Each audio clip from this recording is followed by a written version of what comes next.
Hey, and welcome back to our third video here of the 1920s or the Roaring Twenties.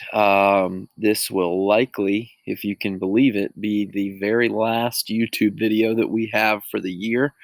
Um, as of now, I do not have any plans of doing these for the Great Depression. It's possible that I could do one or two, but I don't think so. So this could be it. It's a fun one. It's not a whole lot of boring information. Of course, I don't think any of it's boring, but um, sometimes I know watching these videos and just kind of following along can be a little bit mundane.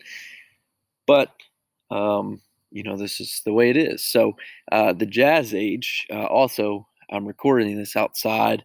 Um, if you hear some crickets in the background, it's a awesome night um, outside, so decided to do it out here. So if you hear a buzzing in the background or anything like that, that's why it is. So we're going to be looking at the Jazz Age. This will start a new page on your sheet. There's a little bit of information that we're going to fill in here on this first page, and then on the second page there's going to be a little bit more. There's also going to be a question in the top left corner beside the Langston Hughes section where you will answer a discussion board post for your grade for the day. But anyways, so jazz music. Remember, we're talking about a time here where everybody's, America has moved on from the Great War. Everybody's tired of fighting. It lasted a lot longer than anybody had expected, and we have lots and lots of changes in culture. There are new products being invented. There are alcohol. There are bars or speakeasies. There's all kinds of things that are allowing for new forms of entertainment. The radio, the television, movies, all of those things are now serving as different platforms for entertainment, for expressing creativity, and all of those things. And music was certainly one of them. Music and art were probably the two biggest, despite the popularity of the automobile and the popularity of the radio and all that. In terms of sports, I think that music and art, and then sports probably is a close third, really, really took off during this time in the 1920s. Jazz music, if you trace the roots back, it was created on slave plantations. Once slavery ended, a lot of those slaves ended up in New Orleans, and that was kind of the official birth of jazz music. Now, of course, it was being played all over the South. As this just kind of this form of creativity for African Americans, um, and for white people as well. White African Americans were certainly not the only jazz musicians, but they kind of were the ones that really flourished in this. Um, so your first thing that you're going to fill out is it was credited on slave plantations. After slavery, it lived on in New Orleans. Jazz music improvises. Improvising means just making up a song on the spot. As we move on, I'm going to post this slideshow right now on SaintsNet so you can watch all of these videos and audio clips that are in there. Um, but basically, what we mean by improvises is these musicians, a lot of them being former slaves, maybe couldn't read or write. And so, they certainly didn't have access to sheet music or anything like that. And so, a lot of times, the most common way of creating and performing jazz music is just to create it on the spot. And that's how a lot of these musicians got their start. That's how they became popular. And that's what they became known for. Was just kind of that improvising music where they were just playing what they felt. A lot of jazz music is really emotional.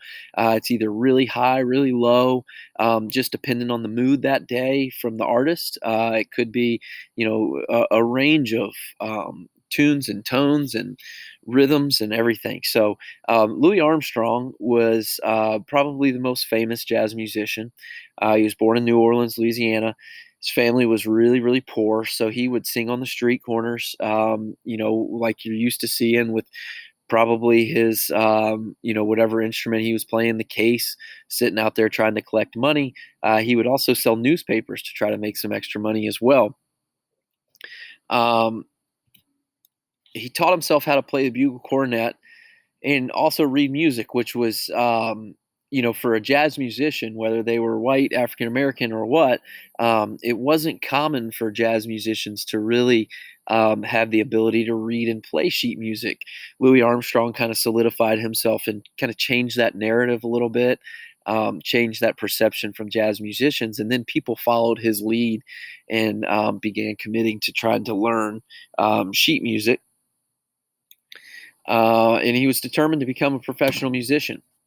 He moved to Chicago and would join a jazz band where he played the trumpet, and became one of the most famous jazz musicians of all time. So we just went through 3 slides there about Louis Armstrong, and I don't want you to write everything word for word, but maybe making sure that you get this slide here, probably how he got a start, from a poor family playing on street corners and stuff.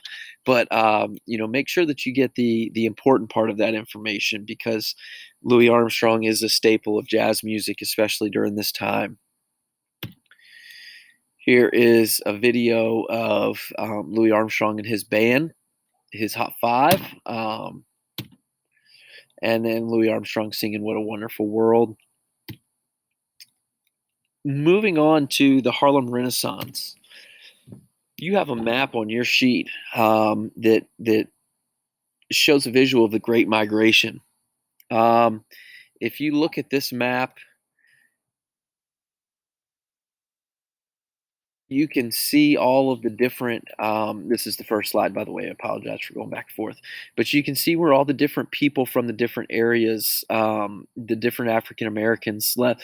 So the large African American population in Harlem, New York, in the 1920s led to a movement called Harlem Renaissance.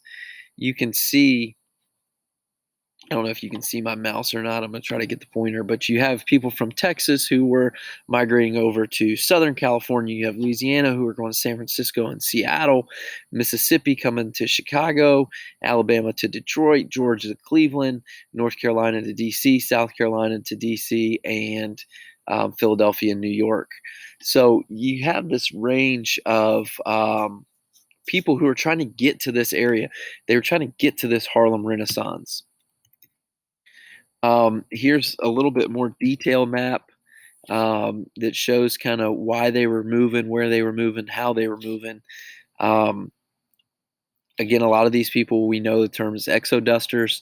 Um, a lot of them moved from this area to California, just kind of all trying to move to places where a lot of this culture and a lot of this Harlem Renaissance, this jazz age is happening. They wanted to be a part of something. They felt like they were talented enough. They felt like they had um, the ability to make something of themselves. So it's kind of like the Hollywood movement, except for African Americans and former or newly freed slaves. African Americans began to prosper in some parts of the United States for the first time. Many became educated. They would get very good jobs. In Harlem, New York, African American culture blossomed. So in your box there to the right of the map, you are going to write that during World War One, a large number of African Americans moved north to work in factories. Many African Americans settled in larger cities like Harlem, New York. The Harlem Renaissance, this is your last section on the bottom of the page. The Harlem Renaissance refers to a time in history where African Americans expressed themselves through music, dance, literature, and art. Lots and lots of self expression. This was something that the United States isn't used to seeing. They're not used to seeing these African Americans have fun.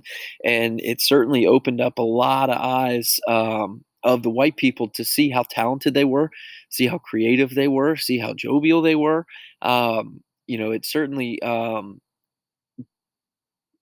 Gave America a different perception of the African American population at this time, and they contributed so much to the entertainment of the United States, um, and the inspiration of the United States, all of these things.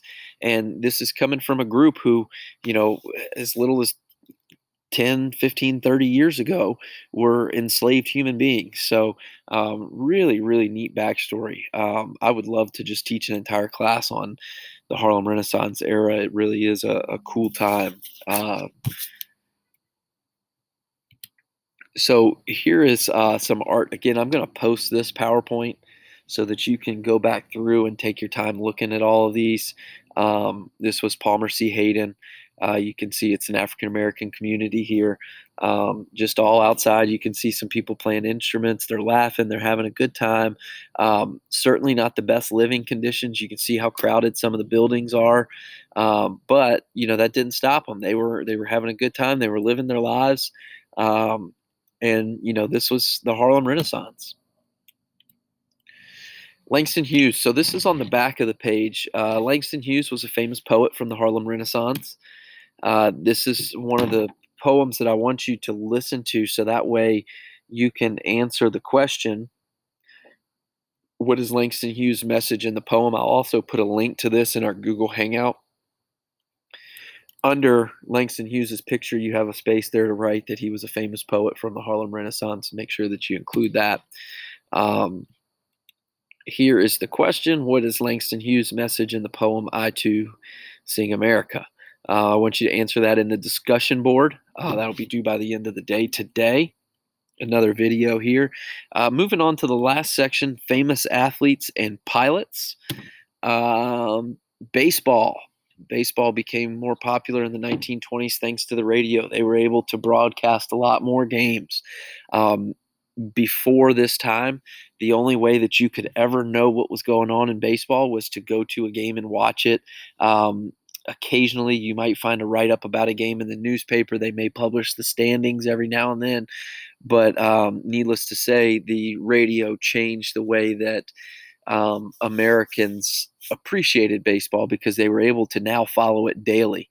And so it became really, really popular. It began to really pick up steam in the 1920s.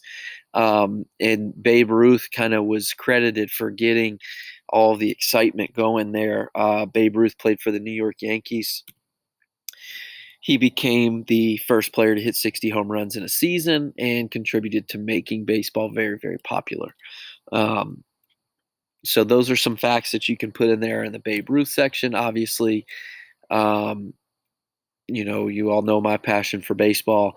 Um, so there's a lot of history that comes out of this time. Also, the formation of the Negro Leagues and um, all of those things. Baseball just really began to take off during the 1920s. The Wright brothers, people that started to experiment with new ways to fly. Charles Lindbergh. Charles Lindbergh became the first person to make a nonstop solo flight across the Atlantic Ocean, or considered a transatlantic flight. So that's what you're going to put in your Charles Lindbergh. However, leave some space there. Um, I believe we cut off the last page, or maybe it just wasn't included. But I want you to also add Amelia Earhart because she became the first woman to fly a transatlantic flight. So I'm going to leave this up here for a second so you can copy that down. But you had Charles Lindbergh, who flew across the Atlantic for first time by himself. And then you had Amelia Earhart, who not long after became the first woman to fly across the Atlantic Ocean. So you have all these barriers that are being broken now. African Americans and women, prior to this time, prior to entering World War I, really had little to no rights. Their contributions were very minimal, not because they didn't have anything to offer, but just because they weren't accepted by the white male. And now you have this time period of the 1920s where you have women flying across the ocean. You have African Americans who are providing entertainment for wealthy um, white men. So it's really a different time. There are lots of barriers being broken. There are plenty more that still needed to be broken. That goes without saying. But it was just a really, really neat time. So that's going to do it for our PowerPoints. If you can believe it, we are done. So if you need to go back, if you have any questions about anything, I'd be happy to answer.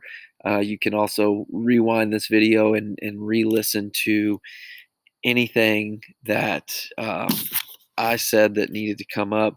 I do want to go back really quickly to my Great Migration map here. I think I skipped a slide. This part right here is pretty significant because we didn't touch very much on this during World War One.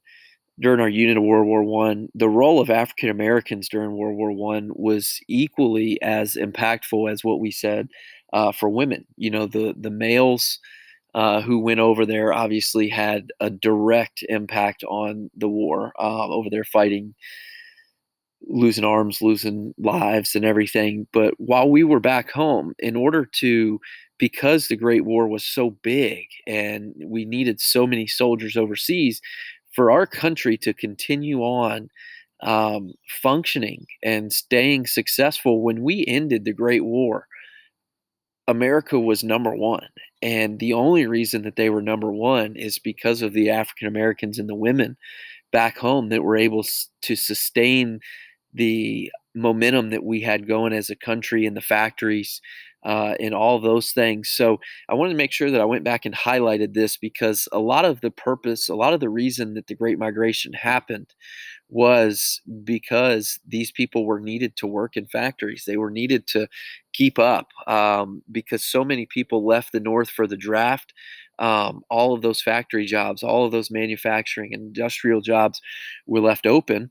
And we as Americans needed someone to fill those jobs so that we could continue working and continue to produce all of the things that we were producing at this time that made us such a great, successful country. So, wanted to make sure I highlighted that before we finish. Now we are finished.